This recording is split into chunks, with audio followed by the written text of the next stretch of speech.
na Alicia wo mu itsinda Alicia na Germaine rikora umuziki wo kuramya no guhimbaza Imana.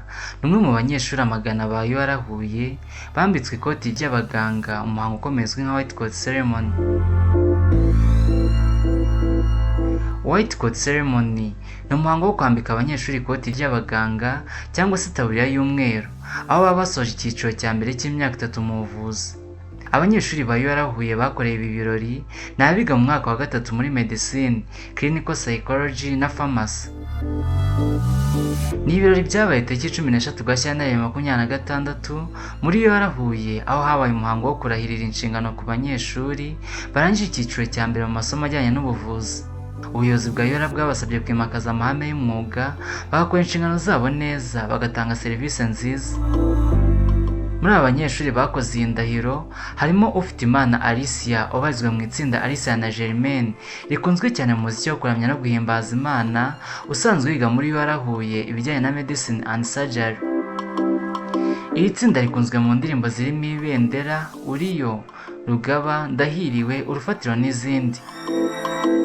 Ibi birori byitabiriwe n'abanyeshuri barangajwe imbere n'abambitswe white coat kuri uwo munsi ndetse n'ababyeyi babo n'inshuti zabo.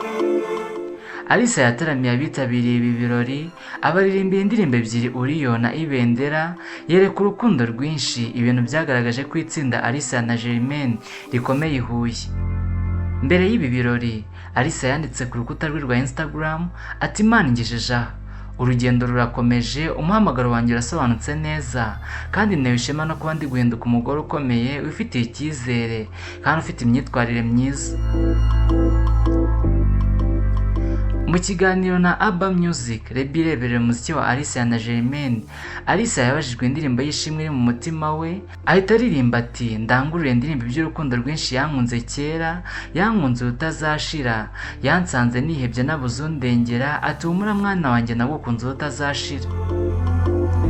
Yatangiye asobanura byimbitse white coat ceremony, avuga ko ari umuhango ukorerwa abanyeshuri bari gusoza umwaka wa 3 baba bitegura kujya muri stage, bakambika ikoti ryera, bakanarahira indahiro Hippocratic oath.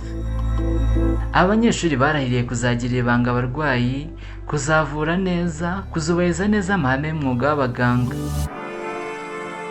Alicia yavuze ko akigera muri kaminuza yabonye abari mu mwaka wa 3 bakora white coat ceremony, yibaza nawe niba azagera kuri urwo rwego, none Imana yarabikoze. Ati ni umunsi w'agaciro, ni umunsi wari mu nzozi zanjye, turi mu masezerano Imana yadusezeranije, nshimye Imana ku bwayo, ni umunsi w'agaciro ku buzima bwanjye, ni umunsi nabonye ababyeyi banjye bishimye cyane kubera intambwe nateye. Imyaka 3 amaze muri kaminuza, avuga ko ari urugendo rutoroshye ariko kandi rudakomeye.